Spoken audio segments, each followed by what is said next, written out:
All right. Thanks for everybody who has joined us. And I know that we are still getting people kind of into the session. So we'll wait just another minute or two before we get started. Thank you for joining us tonight. My name's Mandy now, and I'm going to be your host or your moderator tonight. How about the MC? It's trivia night. So we're going to have a little fun tonight with the current students that Health Professions Week has assembled. So we're going to give just one more minute here, make sure everybody is settled in. We have a great presentation for you tonight as we are going through the material. You're welcome to put questions into the Q&A box. We'll be monitoring that. You can drop it into the chat. We also have a really fun tool that we're going to use tonight. And so if you have your cell phones handy, instead of putting them away, I'm going to encourage everybody to get your cell phone out. All right. So again, welcome to the Health Professions Week Guess Who panel. Again, my name's Mandy. I'm here to guide us through this absolutely fantastic panel tonight and get you introduced to a couple of really fun students. Let's see.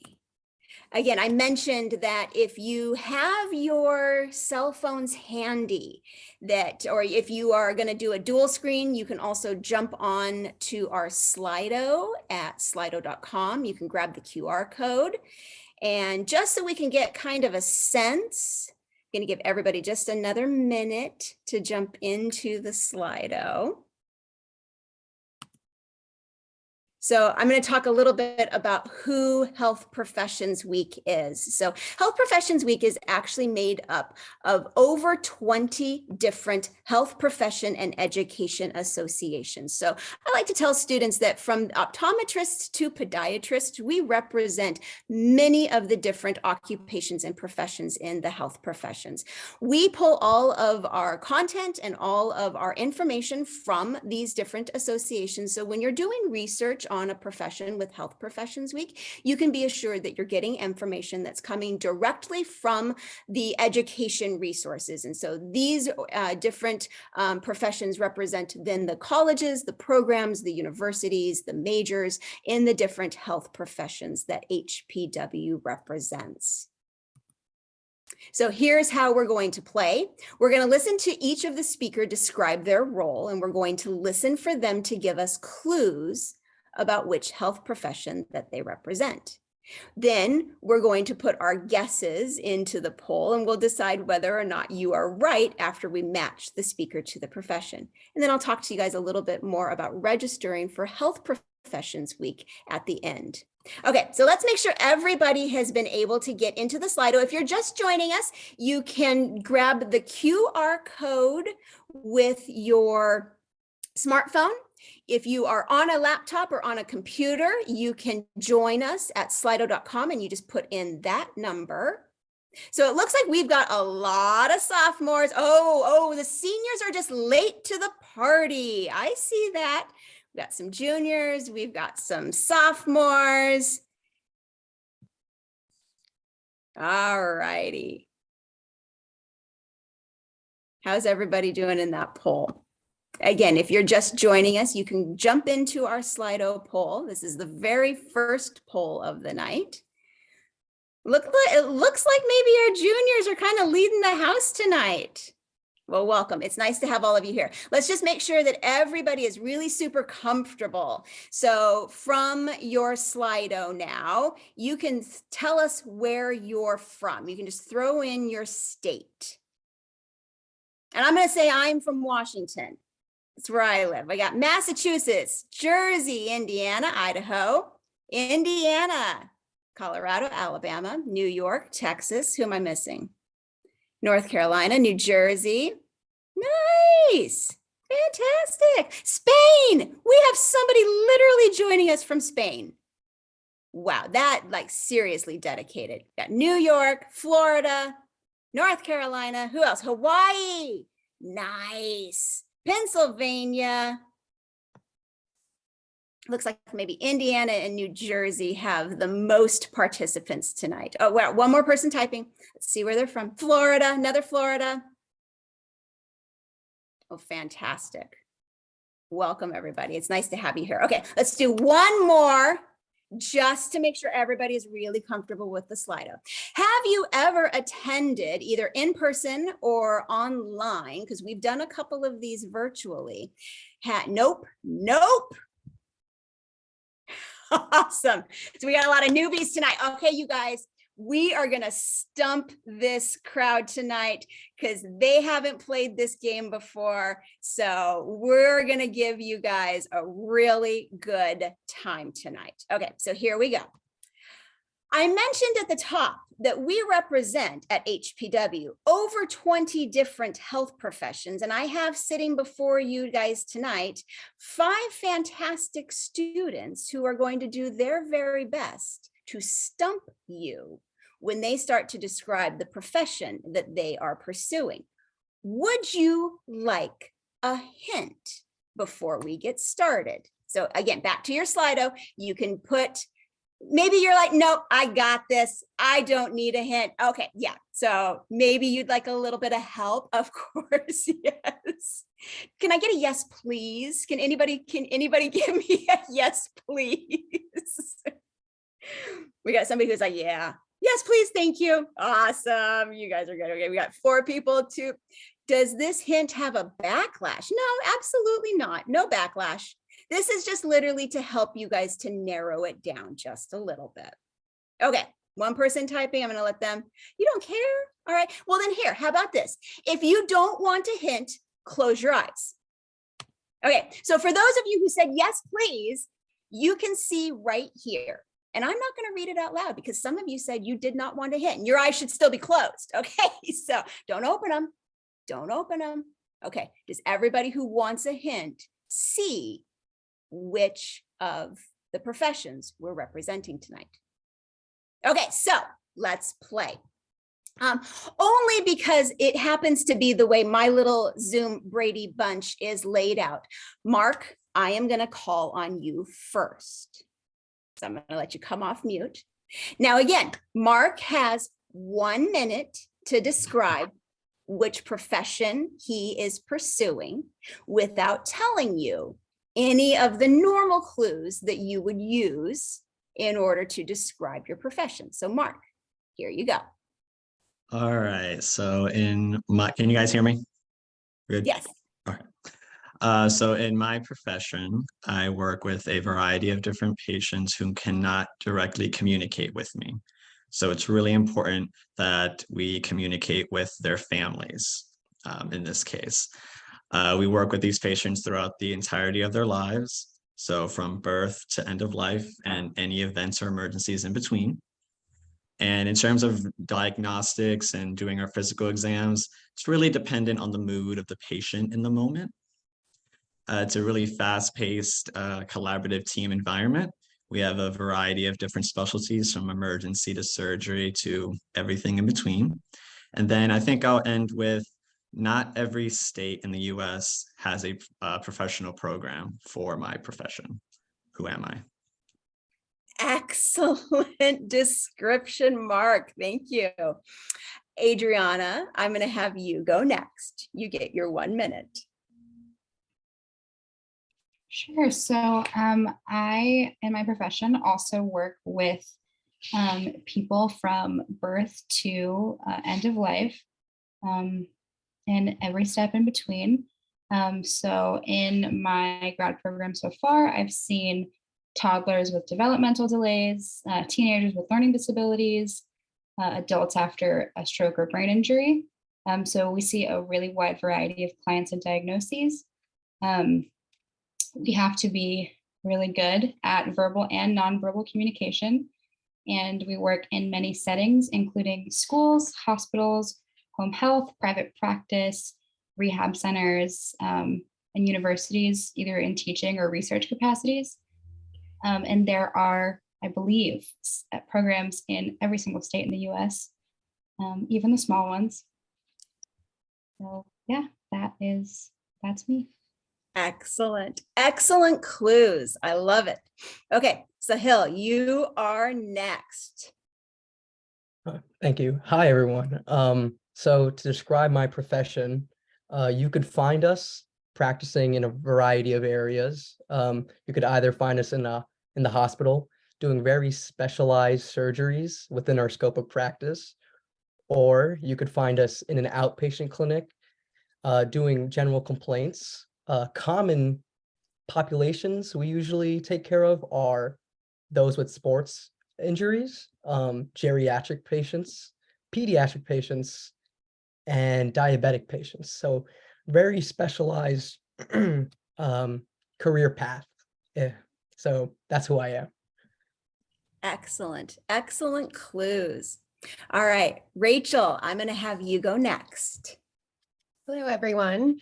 So, individuals in my profession work with a multidisciplinary team to take care of new patients every day. We work in a variety of clinical settings, from outpatient clinics to hospitals.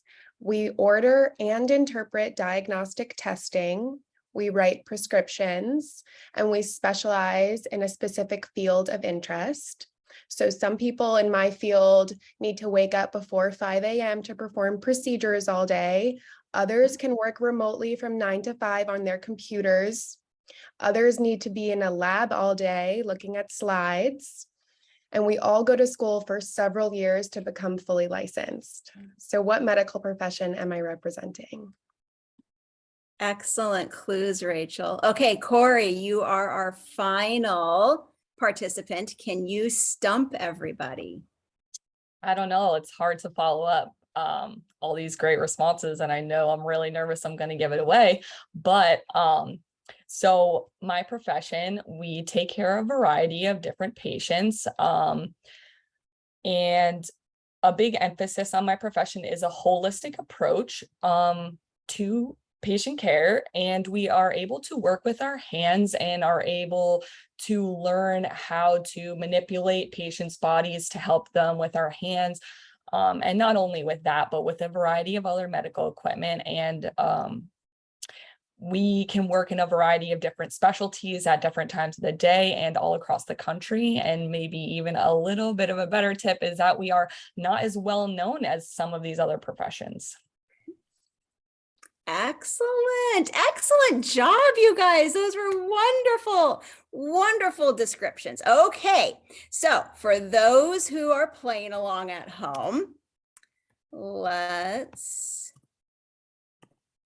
here we go. Okay, so who is our allopathic medical student? We have Corey, who spoke last, Rachel, Mark, Sahil, and Adriana. And allopathic medical would be MD. Yes. So everybody is strong in their conviction that Rachel is our MD. Oh, here we go. Okay. So now it's starting to get a little bit more interesting. So some people, okay, be strong in your convictions that you know.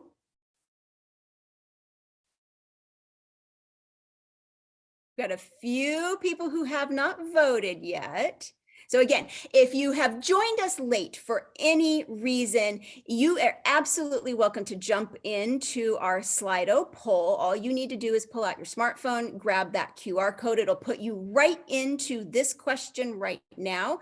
Or if you're on a computer or a laptop, you can go to slido.com and put in that number and you can join us as well. So we have about half of the people who are participating tonight who have responded. So Rachel is the clear, okay. Now I want to see, is everybody done responding? Okay, so I'm going to roll it forward then. Now, I would like for you to tell me, who is the osteopathic medical student here? So again, we have Corey. Corey, give us a little wave so they remember who you are. Mark, Sahil, Adriana, Rachel. Oh, wow, that was like tied. Okay, so we've got Corey, Mark, Sahil. All right, so still plenty of time to get your votes in. So make sure that you are getting your vote up on the wall. who is our osteopathic medical student, otherwise known as a DO? So we've got Mark, Corey kind of in the second here, Sahil, Adriana, Rachel. Whoa, that's neck and neck. Oh my gosh. Okay, we've got a few more folks that I know are kind of actively voting.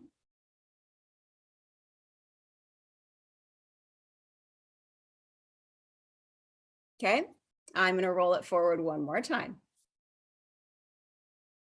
Are we done guessing? Okay, let's roll it forward. Who is our podiatric medical student? This would also be known as a DPM. Okay, so we have early out of the gates, Adriana, Corey, Sahil. Who is our podiatric medical student? Rachel at the bottom. Mark, nobody believes that you are a podiatrist. Okay, so voting has dropped off a little bit. If you're going to get your vote in, make sure that you get it in right now. If you're just joining us, you can jump into the Slido by grabbing that QR code with your smartphone, or you can go to slido.com and enter that number, and you can vote with us right now. Okay. Are we ready to move forward? Who is our veterinary medical student, also sometimes known as a DVM?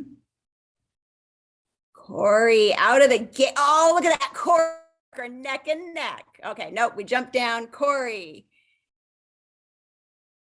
Corey, you wear a lot of hats. You are apparently a student in all of these professions. You did a great job. Maybe they can see my cat in the background. Did you bring a prop? I didn't tell you guys to bring props. All right, couple more voting. I know a couple of you are actively voting, so let's let a couple more of you get your vote in. Corey is our leading contender to be a veterinary medical student. Anybody else want to get a vote in? Okay, I'm going to roll it forward. We also had a speech language pathology student with us this evening. Again, for those of you that closed your eyes during that slide, who is our SLP student? Adriana, Mark, a few people think it might be Sahil.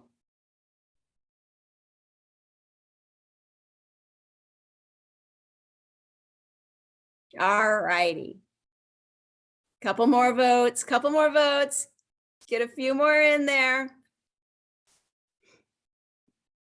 Okay, and now we're going to do the big reveal. And what I'm going to do is I'm going to have each of our students go back through, and they'll get another minute or two to describe their profession now that we know who is who. And then we will definitely have time for some questions and answers tonight. Okay, guys, everybody got their final vote in? Final vote for who is our SLP?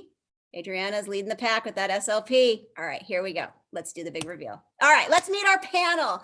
We have Rachel Goodman, who is our MD allopathic medical student. We have Coriana DeLisi, who is our osteopathic medical student. Sahil Mapkar, who is our podiatric medical student.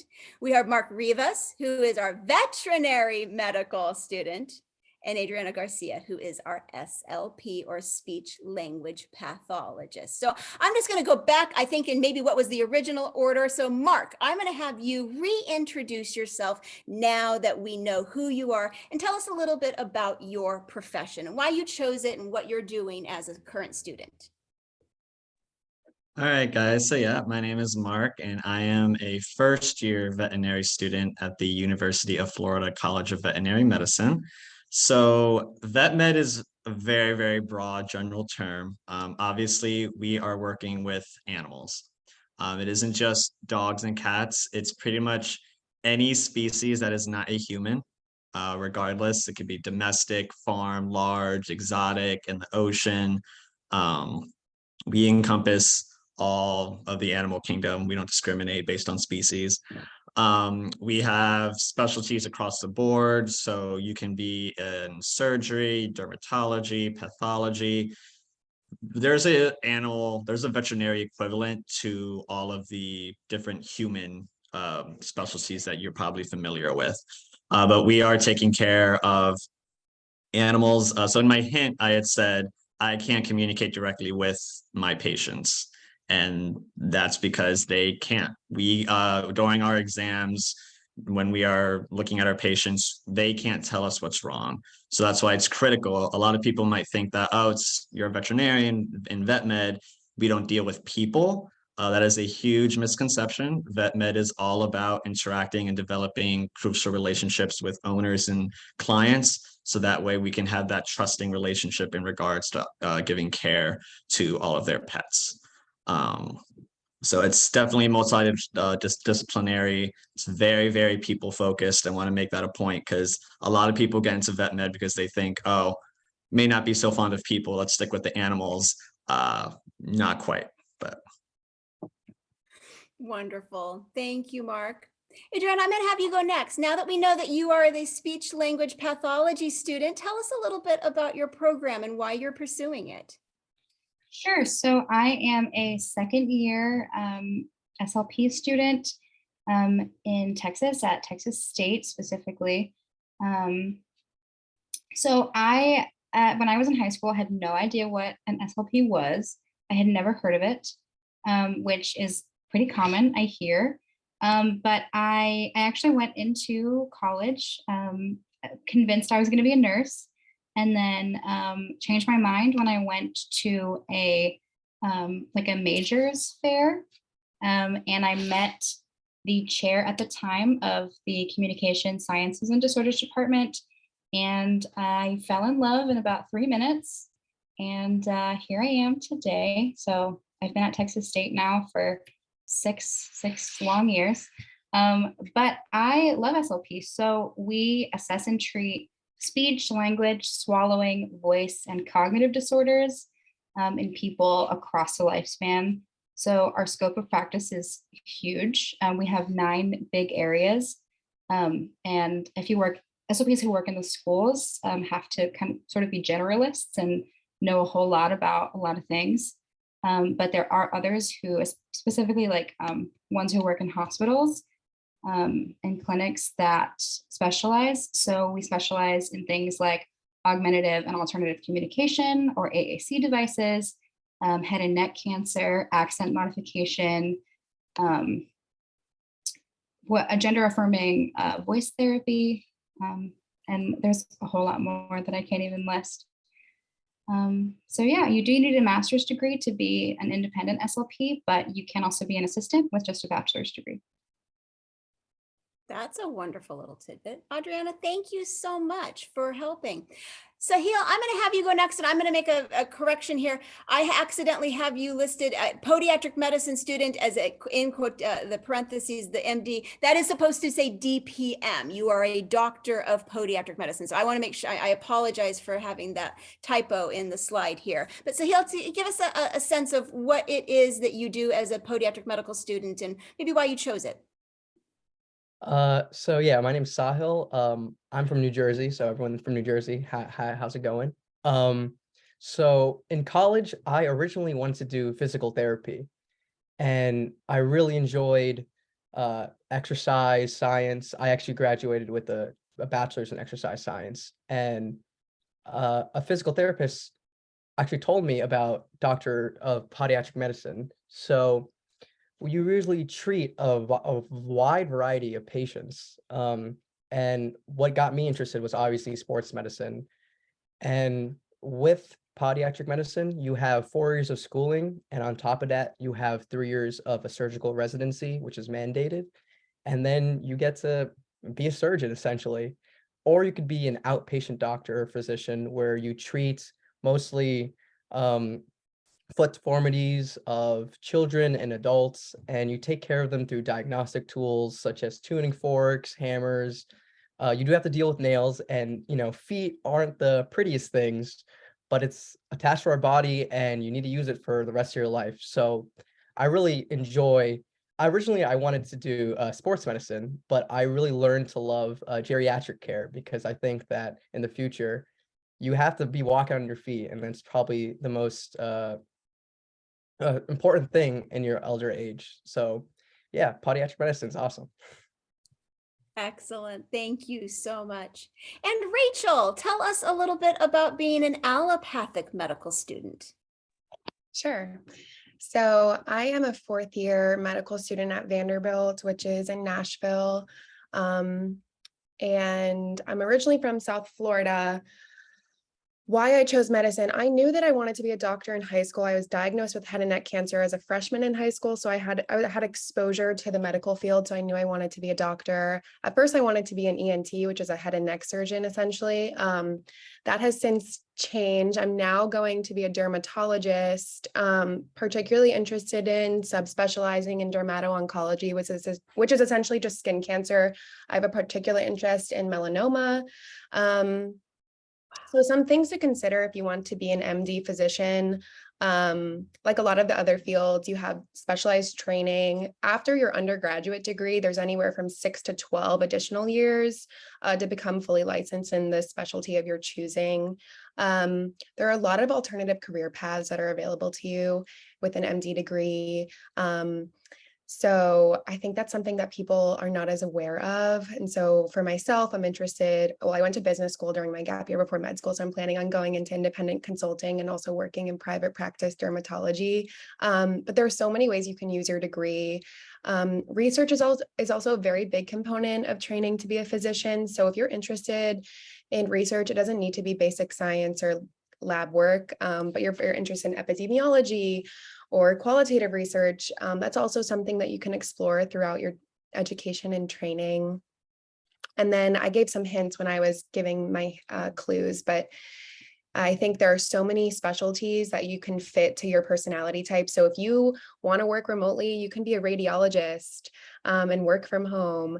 If you like the lab, you can be a pathologist. If you like surgery, you can obviously become a surgeon. And so that's one thing that I would encourage you to become a physician like MD or DO if you're interested in performing surgery independently. In the US, the only way to perform surgery on humans, I should say, independently is by going to a surgical internship and a surgical residency. Of course, there are so many other professions within medicine where you can help with surgery, but if you want to do it independently, that's one way that you could get there. So yeah, that's a little bit about allopathic medicine. Thank you, Rachel. And Corey, tell us about osteopathic medicine now. Oh, I would love to. I know when I was a high school student, I had no idea that there was allopathic or osteopathic medicine, what the difference was. Just to a little bit of introduction, I actually graduated with my degree in biomedical engineering and worked as an engineer for 4 years before I I worked in a hospital and got exposure, during COVID and before and after to doctors and patients and stuff. And that's kind of when I realized that I really wanted to go into medicine. And so I applied to both MD and DO schools. So, I mean, what's the difference? What is an osteopathic physician versus an allopathic physician? Well, basically, for the most part, we're the same thing. We can all do the same kinds of specialties, all the same residencies and stuff. The big difference is kind of in the approach, the elevator speech that osteopathic physicians usually give is that we like to take a holistic approach to the patient. And we also learn something called osteopathic manipulative medicine. And we do at least 200 hours of that before we graduate. And basically the best thing I can compare that to is what a chiropractor does. That is one technique we learn, which is called HVLA, where they crack your spine and stuff. So we learn how to do that, but we also learn how to do a lot of things that physical therapists do and stuff. So techniques that can really take like a short amount of time in the doctor's office, like we learn, which I think has really helped me with anatomy and stuff. But like Rachel was talking about, we can be surgeons, anesthesiologists, dermatologists, primary care physicians, and everything along those lines. My school is pretty cool because First of all, also I'm from New York, so shout out to whoever was from New York too. I'm all the way in California now. Not gonna lie, it was the only medical school I got into, so here we are.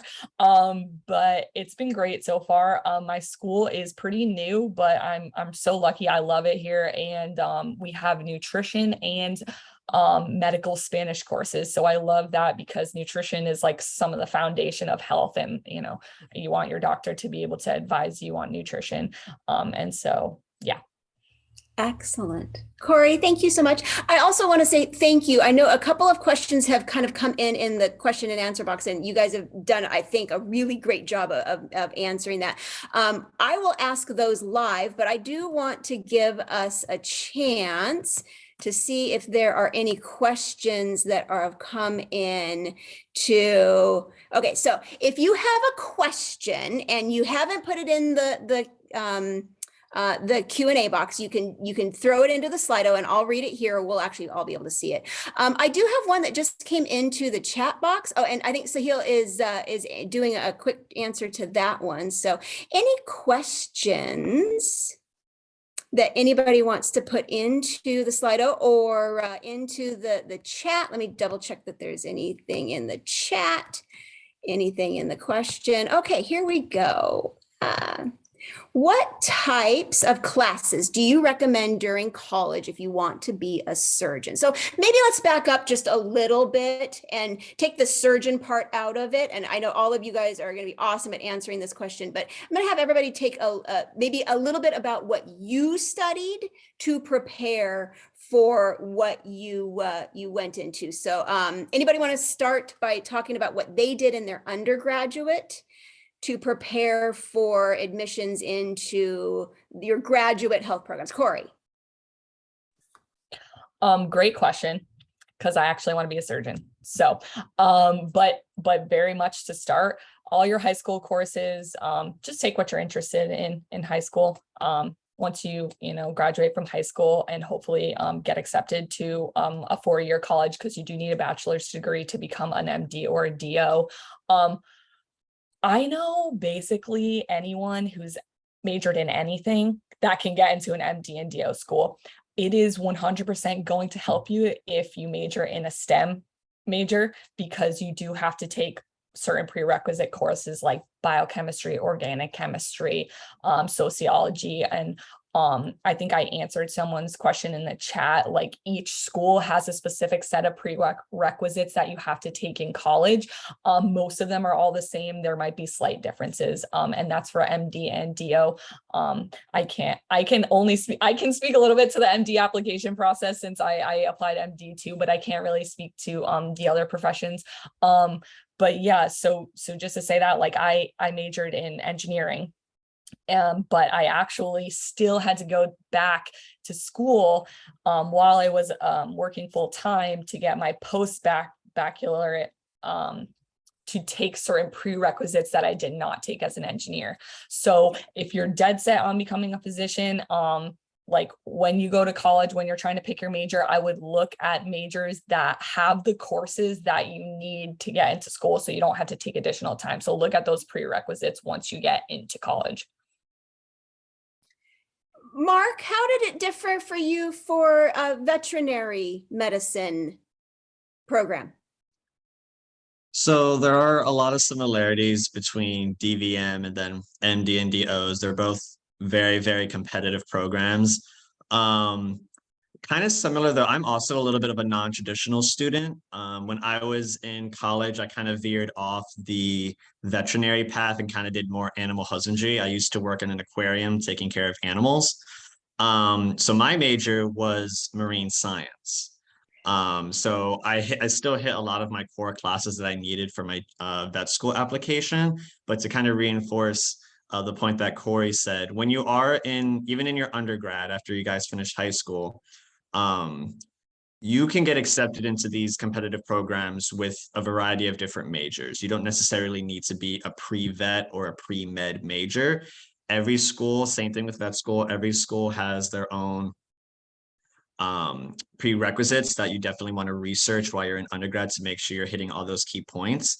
But you don't necessarily have to be pre-vet or pre-med. the traditional route for vet school is you would be a pre-veterinary major that hits all of your coursework that you would need for your application. And then many schools are still requiring testing. So the GREs is the big one. We don't have to take the MCAT, but we do have to take the GREs. And some schools still require some additional tests as well, like the Casper.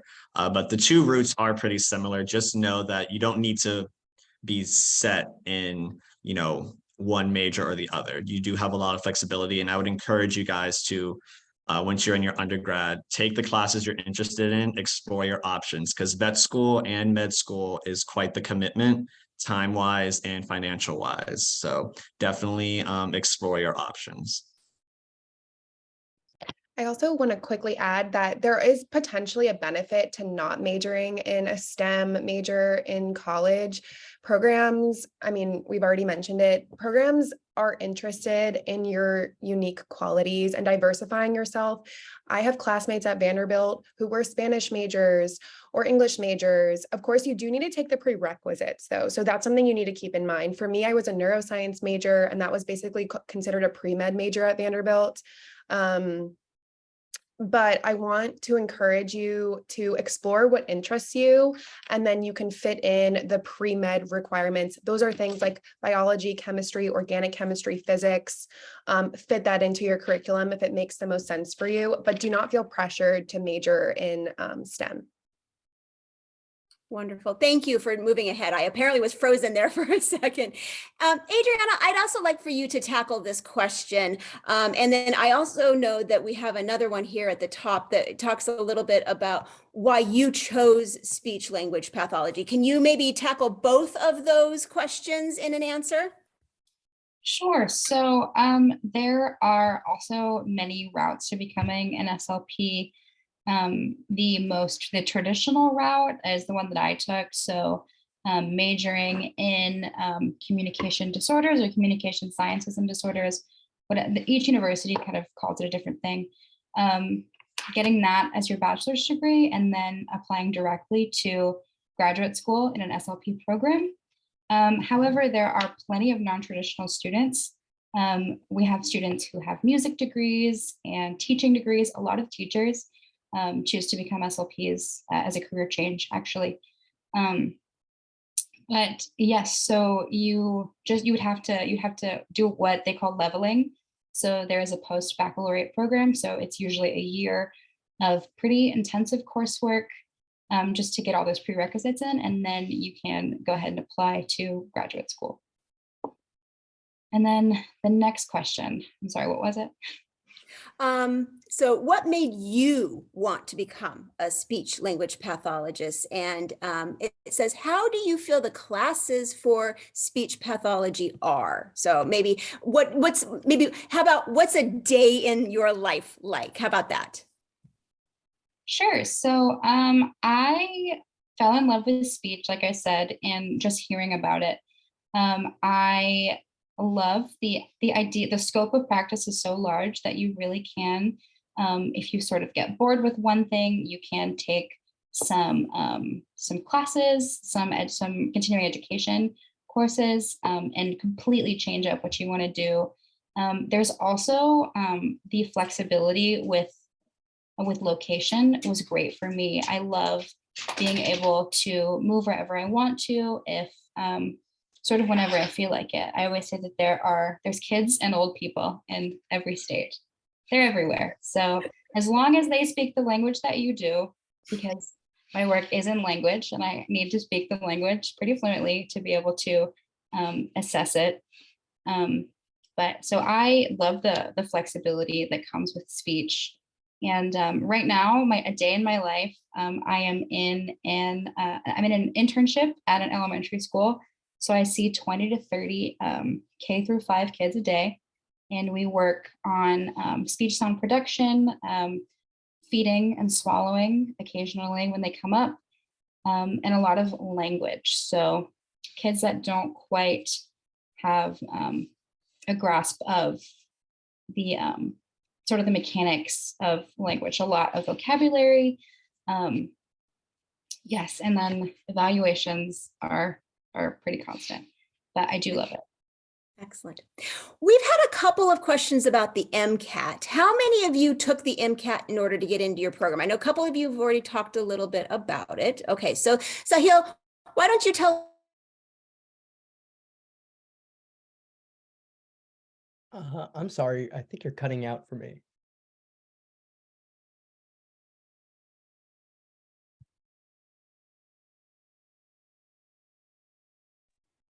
I think she was gonna say that she wants you to talk about the MCAT.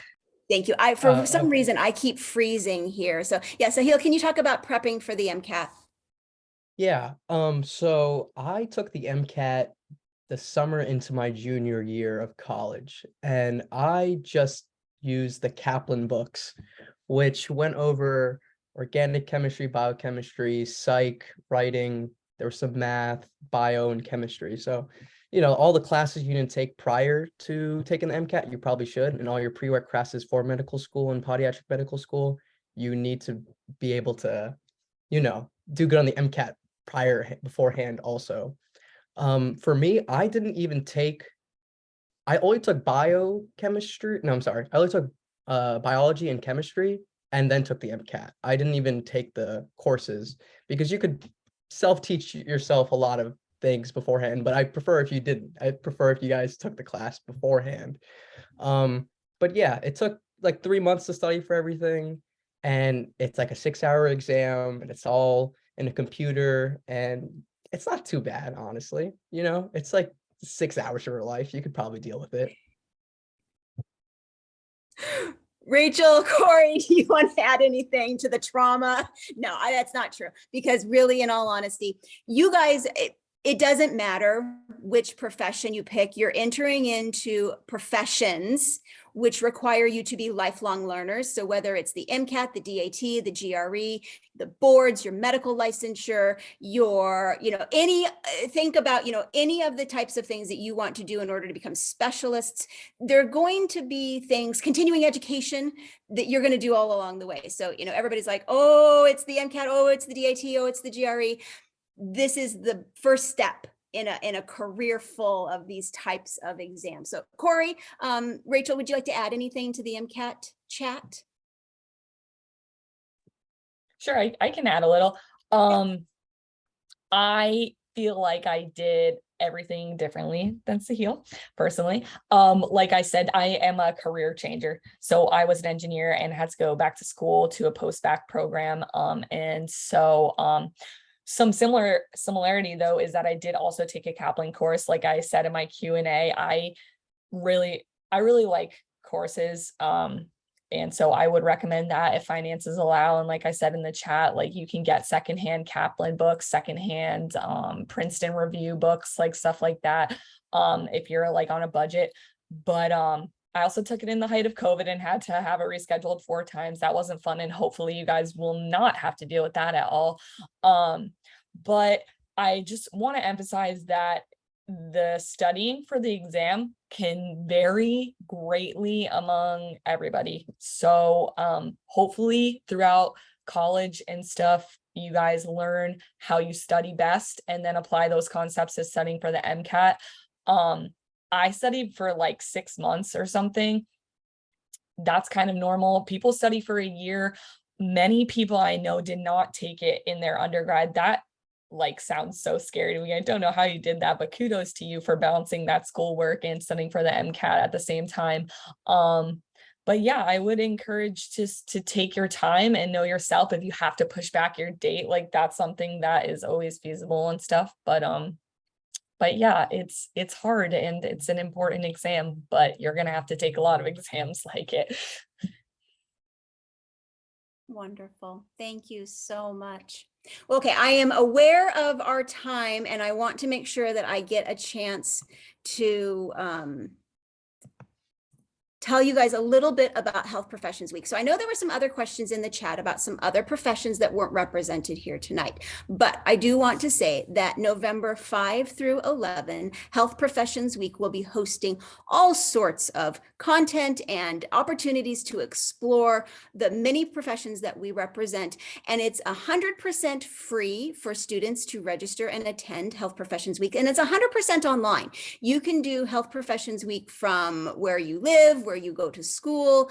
You can do it in the evenings. You can do it in the mornings. A lot of our activities are just available all throughout the day. And so you can log in and participate in one of our fun games or Kahoots.